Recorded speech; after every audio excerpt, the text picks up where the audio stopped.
This is Streets and People, conversations about people and projects shaping how we move. Find us at GetAroundCaboolture.au. Today we're doing one of our People and Projects episodes, and I am here in the studio with Patrick Siegman.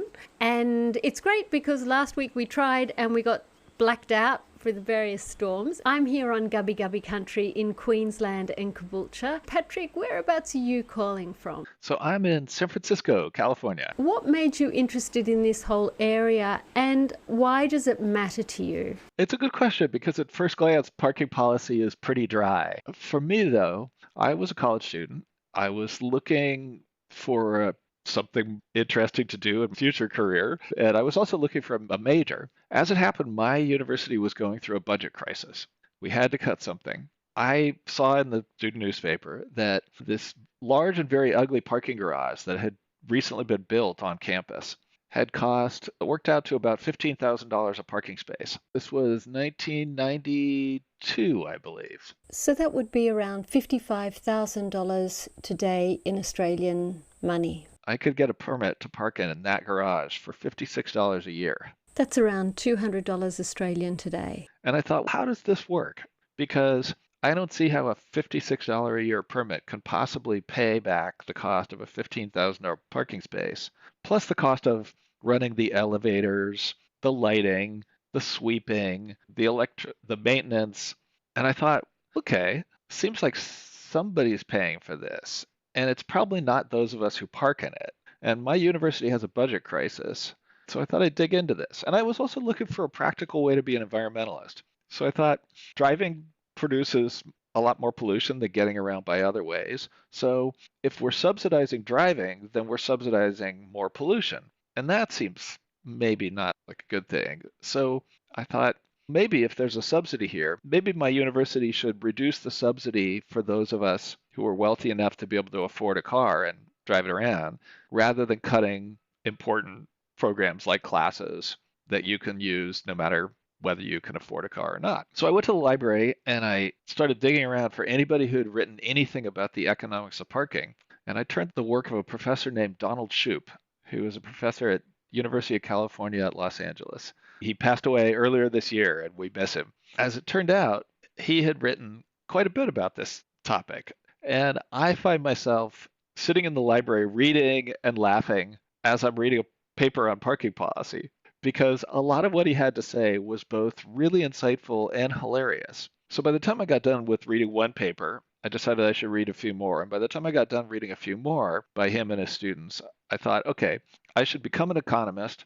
I should study the economics of parking and transportation here at my university, Stanford. I wound up writing my undergraduate honors thesis on why it would be cheaper to pay people to leave their cars at home than to pay to build more parking structures for them. I took that paper, wrote a summary of it, and sent that around to a lot of the people I'd gotten to know who worked for the university. And they said, oh, this is interesting. Tell us more. And I said, I need a job. And they said, oh, what if we hire you? And I said, okay, great. And got me started as a transportation planner. As it turns out, I've spent a lot of time simply reading the work of Donald Shoup and his students and traveling around the country and sometimes the world repeating what he has to say. And it turns out you could make a pretty good living doing it and get a lot of useful things done. So that's how I got into this. And why is it that it matters to you? Parking policy connects to solving almost all of the big problems that we have, especially here in California. We have become a place where tens of thousands of people are homeless. In fact, we have thousands of people sleeping in cars every night. And why we managed to create a world where housing for automobiles is usually free, housing for people is often scarce and extremely expensive. And it turns out that a lot of the cost of all that apparently free parking is buried in the form of higher rents for apartments for people. Just by reforming the parking requirements that are imposed on new apartments, a lot of times we can make housing for people substantially cheaper. There's one study that came out recently that found that nationwide in the United States, requiring a single enclosed parking space, like a single parking garage space for an apartment, adds about 17% to the rent of that apartment. For a lot of people, a 17% increase in rent is the difference between being able to keep a roof over your family's head and getting an eviction notice. So it really matters. And there are a whole bunch of other areas, whether it's wanting to reduce air pollution or water pollution or make it legal to build the kind of pretty old Main Street that you see at so many great towns, being able to open a daycare center on a vacant building, being able to put a couple tables on the sidewalk in front of your business. All of those things can either be made possible by reforming parking regulations or they can be blocked. It's an opportunity to affect a whole bunch of things. What's not often recognized when you drive up to a destination and you pull into a great big parking lot and it's apparently free is that the cost of that parking, at first, whoever built the building pays for all this parking that's usually mandated by the government. But then to recover the cost of the building, the person who built it passes that cost along in the form of higher rents or in the form of, say, an extra dollar on every movie ticket you buy or an extra 10 or 20% on all the groceries you bought there. And it turns out to be a huge cost. There's one study here in the United States that's a few years old now, but the estimate was that the amount of money we spend subsidizing parking might well be greater than the size of our entire national defense budget. That's a lot in the US. Yes. We're talking hundreds of billions of dollars a year. So those numbers might seem hard to believe. But when you start looking here in the States, very often the amount of parking that the government requires you to build at a new building adds up to more square footage, that is more land area, than the size of the building. And for something like a bar, it can be 5 times as large. One of the problems, of course, is that it makes it very hard to have a really charming pub in your neighborhood, right? Because 5 square feet of asphalt for every 1 square foot of bar, you tend to get a little building surrounded by a great big swath of concrete and asphalt. And the other part of that is you're encouraging drink driving, which is against the law and it's even more unsafe. So I'm not sure that's such a good idea from an ethical perspective. It's one of those unintended consequences where you get the feeling that a lot of people didn't really think this through. Oftentimes what I encounter as a transportation planner is that I will be, say, working for a city on a proposal to allow, for example, some new housing and other new things to allow population growth.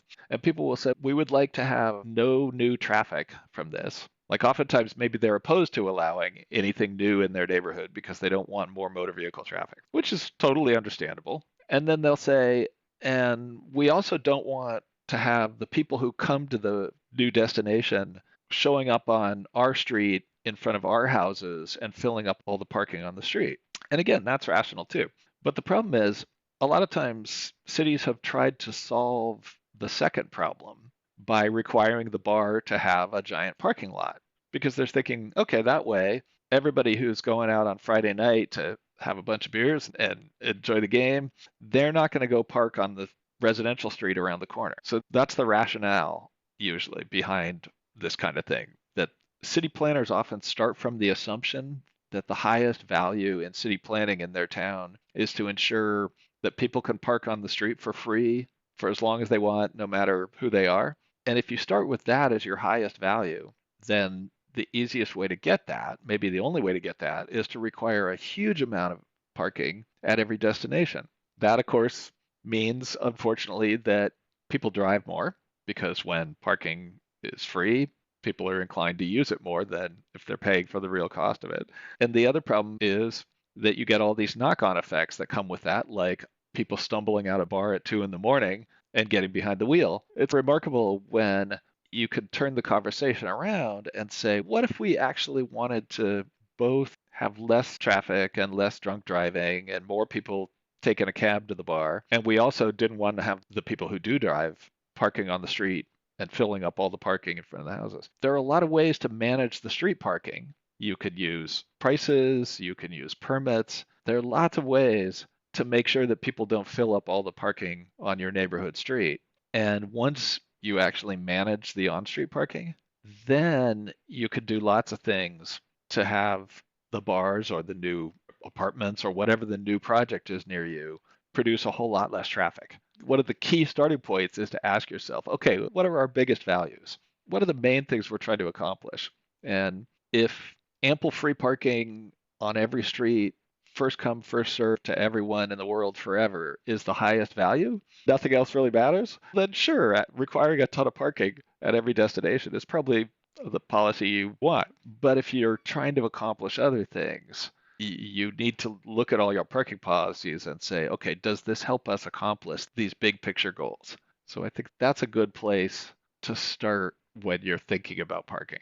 Like, how do our parking policies help us achieve our big picture goals? You can logic it and you can say, these are our values and this is what we want. We want a lovely neighbourhood and we want safe streets, but not here, not for me. You can't take away my parking and you can't charge me for parking. So I've stopped calling it free parking and I've started calling it $0 an hour parking. It doesn't roll off the tongue so easily. Yeah, I've heard other people call it unpriced parking. It's important to look at political theory, what scholars call the political economy of parking policy. It is actually possible to manage things in such a way that, suppose that you are a neighborhood activist. Everybody who lives in the neighborhood who you talk to says, we really like having free parking on the street in front of our house, and we've been doing that for 30 years, so we feel entitled to it. You can actually manage things in a way that lets you and all of your neighbors continue to park for free on the street in front of your house, but charge other people. For example, if you go to Laguna Beach, which is a great little beach town in Southern California, what they have is near the beach, pay parking on the street. Last time I checked, it was $1 an hour. They get a ton of people coming to the beach from all over, including much further inland. Those people pay the normal rate, all those visitors.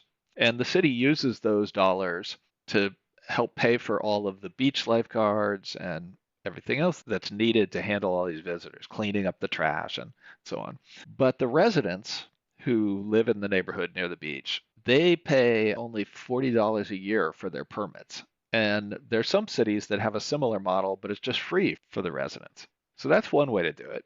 Another way is to do what they do in the west end of Vancouver. This neighborhood had a big parking shortage. They needed to allow some more housing. People were worried about the curb parking is already crowded. So what they did is they said, okay, all of the existing residents who currently park on the street, you will continue to get parking at the rate you currently pay, which was something like a nominal amount, perhaps $20, $30 a year for a permit to park on the street per car. All of you who currently have permits and park on the street, you'll continue to, but visitors will pay a much higher rate, and as they move in, new residents, if they want to get a permit, they'll have to pay a rate that's high enough to balance the supply and the demand. What's happened is over several years, as people move away, the number of people who are getting the cut rate price goes down. And in a few years, it'll be down to zero. And now it's just normal for everybody. They knew it when they moved into the neighborhood that, oh yeah, we pay to park on the street. And the price is high enough to balance the supply and the demand. The shortage goes away. Now, there's one other thing that can really help this work much better. What a lot of cities have done now, they've adopted a policy that says when we collect parking revenues from a particular area, say a downtown, we're going to devote all of the parking meter revenue only to new public services for that area. So, for example, in Ventura, California, I helped set up one of these districts where we put in a few hundred meters. All the revenue from those meters goes right back into downtown. There's an advisory committee of downtown merchants and property owners and residents, and they advise on what are their highest priorities for spending the revenue. It's a great way for people to see that, oh yeah, okay, our neighborhood is having to put up with these meters, but we're getting something in return. The revenue isn't just disappearing off into the city general fund to be used for who knows what. It's very clear that the only people who get the new services are the people in this neighborhood who've got a meter on the street in front of their business. That could really help to make the meters popular enough that people are willing to say, okay, this is a good deal. I hear a lot about parking policy in downtown, what we would call the CBD, the popular areas. Somebody came on the show who had written an article called The 200 Kilometre City. And that's basically Brisbane and the surrounding areas. It goes up to the Sunshine Coast, down to northern New South Wales, and then west to Toowoomba. And I went, it's not the 200-kilometre city, it's the 200-kilometre suburban sprawl. Suburbia grew with the car. An expectation they will travel long distances.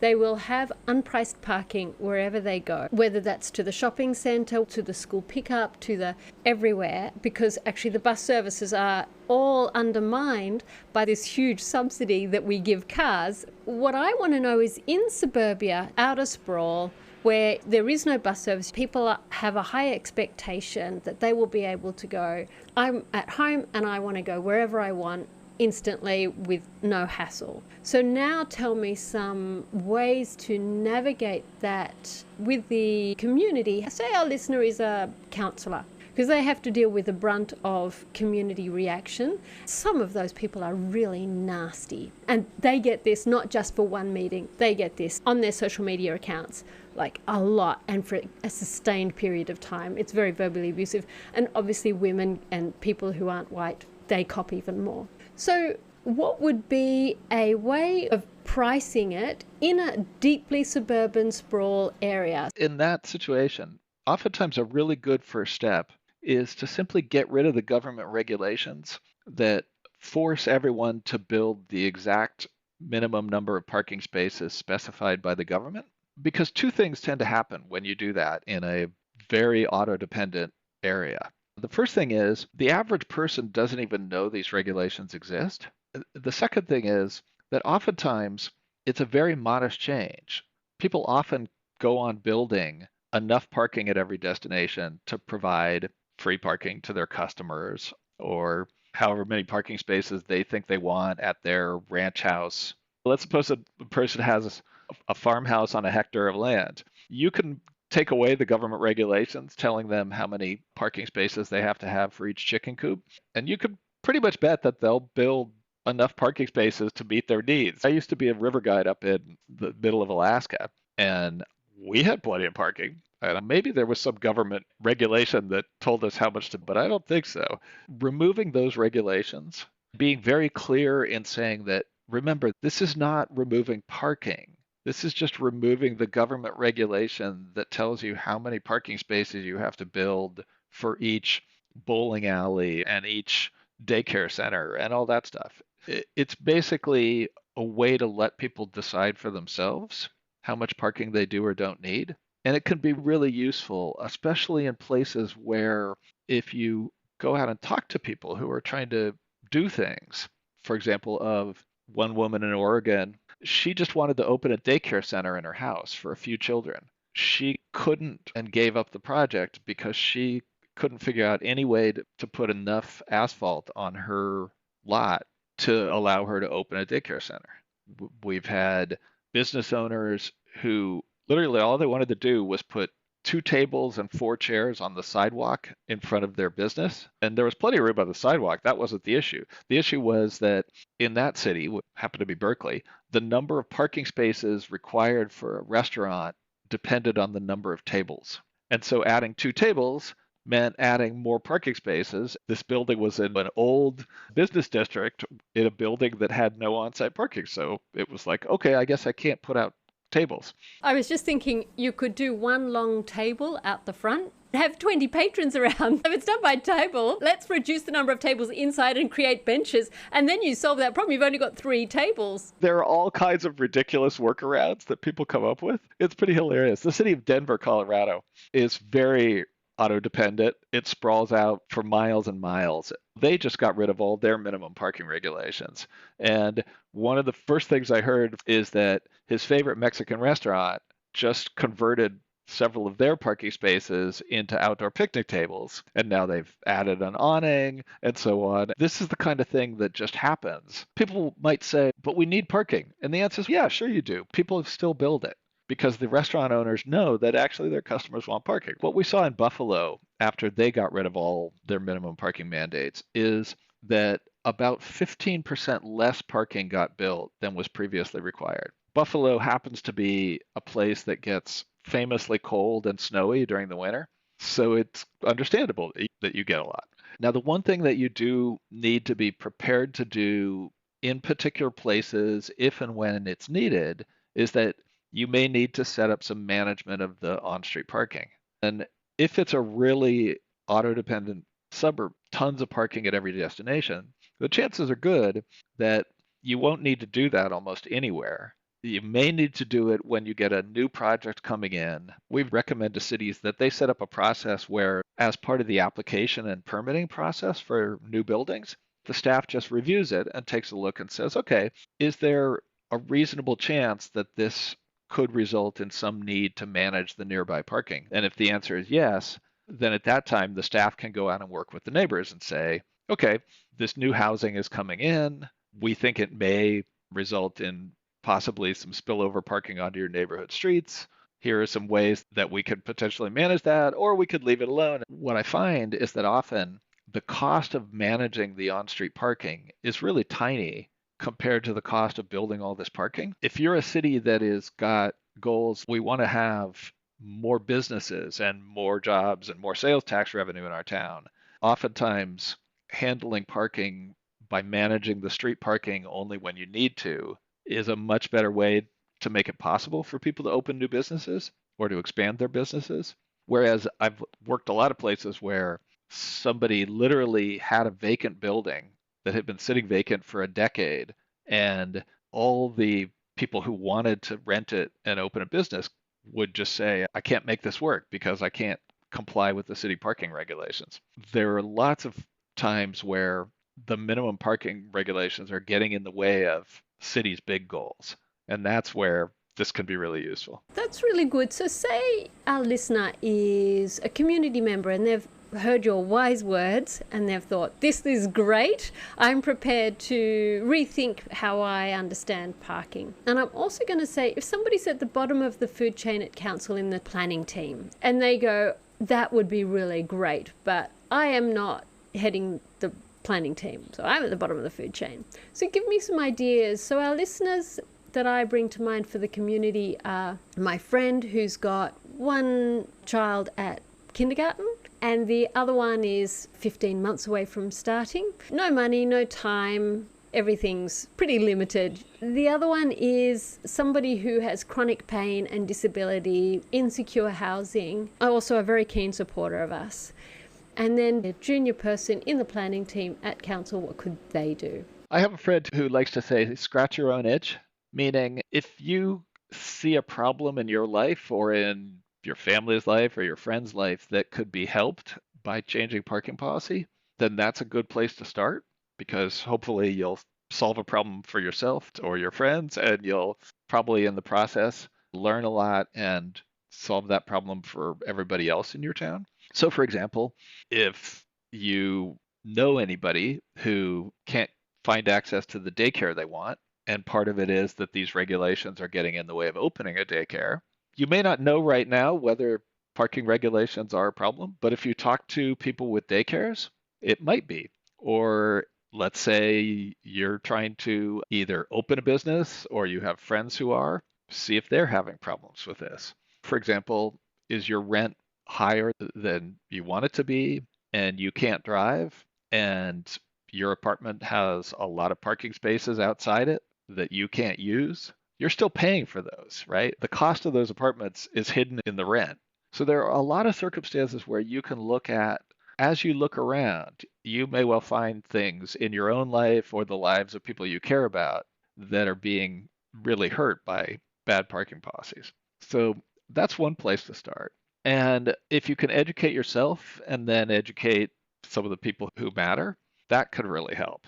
And you don't need a lot of power to do that. One place you could go to find a lot of useful resources is there's a group called the Parking Reform Network. So we had Tony Jordan on and he heads up the Parking Reform Network. So I'll put that in the show notes. Search the internet for the Parking Reform Network. It will turn up their website and there are lots of resources there. There is a book that I wrote a chapter for called Parking in the City. The first chapter of it is available for free online.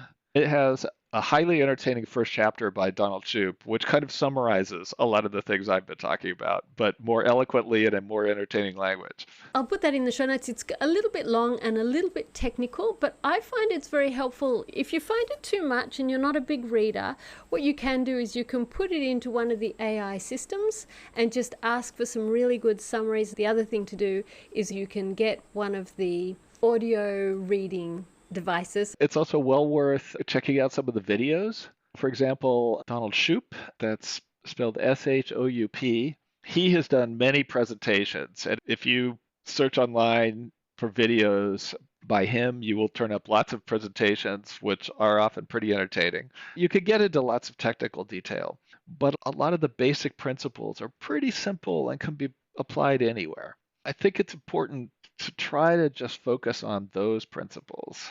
And then you could start to see that, oh, I could apply these in the heart of New York City, surrounded by skyscrapers. But on the other hand, you can also take those same principles and apply them out in the boondocks. I really have been able to take those principles and just apply them over and over again with just some variations, sure. Don Shoup used to say, every town thinks they're special, and I think they're all the same. And when it comes to parking policy, he really had a point. Maybe you can share them with me and I'll put them in the show notes. If you have any brief ways for the planning person. If you were a planner starting your career, there are a couple of things I'd recommend. One is it can be useful to keep a diary so that you could go back and reflect on what you're seeing day to day. But also, if you can look for the problems in your town, especially the problems that are cropping up over and that you can link to problems with parking policies, all of those are an opportunity to basically look at them, identify, write them down, summarize them, propose some alternatives for solving it, and present that to your boss. I started out as a college student with no relevant work experience, no money to speak of, and I basically just wrote an honors thesis after reading a lot of Shoup's work and his various students' work and presenting it, and it got me hired, and we were able to start making real change because I had identified a real problem, which was that the university had a great big budget crisis, a big deficit. We couldn't afford to keep throwing money by the millions of dollars at building new parking garages, and I had a cheaper alternative to recommend. In your town, it may be, are there vacant buildings that have been sitting vacant, and you can identify that onerous parking regulations are a big part of the reason they're sitting empty? Do you have rents that are too high and people are complaining about it?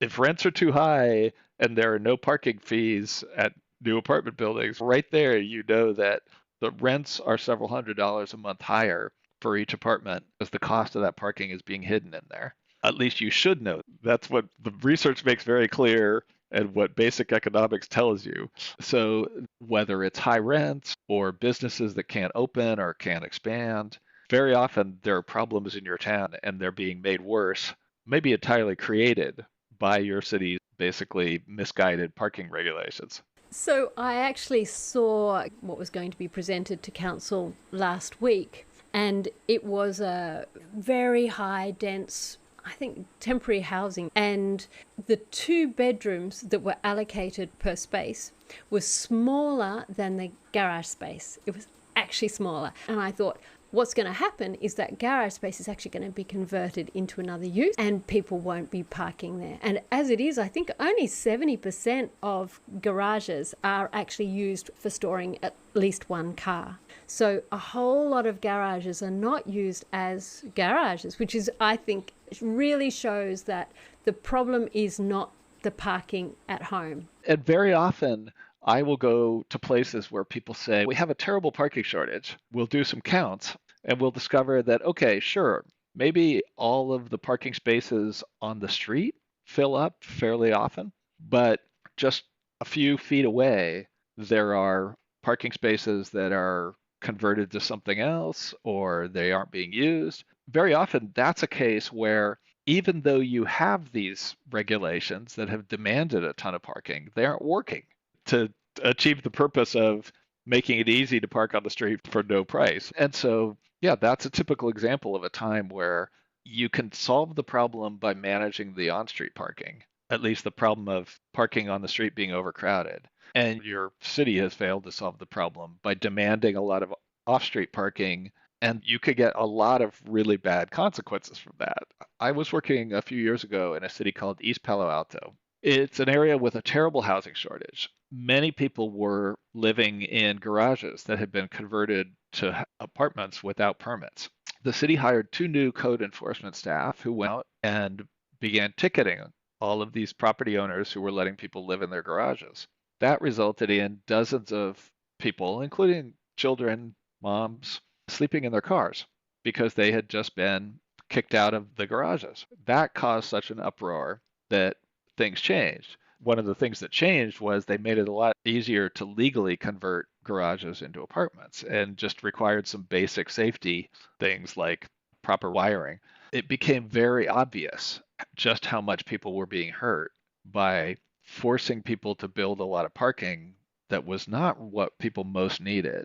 It's something where it would be better for cities to avoid that situation from happening in the first place. You shouldn't have to learn about the consequences of bad parking policy by having hundreds of angry citizens at your city council meeting because a bunch of families have been pushed into living in a car at the minister's church. To head it off before it gets to that point, it's really useful to start learning how to manage the on-street parking, to be prepared to do it when you need to, and to just remove all these regulations that mandate a ton of parking at every destination. Is there anything else that you would like to add or share? I would just say we're seeing tremendous success in parking reform all around the world. It's something where it's easy to change sometimes because it's been so overlooked for so long that as people take a fresh look at these regulations from the 1950s, they realize this isn't helping us. So I would say there's a tremendous opportunity to change things for the better, and I would encourage people to go out and try it. And on that note, we'll leave it there. Thank you very much, Patrick. It's been fun. I've really enjoyed hearing different ways of dealing with it and also bringing the counsellor's perspective. Because the hard part isn't doing it. The hard part is getting the message and the communication. So thank you very much. You're very welcome. It's been a pleasure to talk to you. Bye. That's Streets and People. Thanks for listening. You can find more at GetAroundCaboolture.au.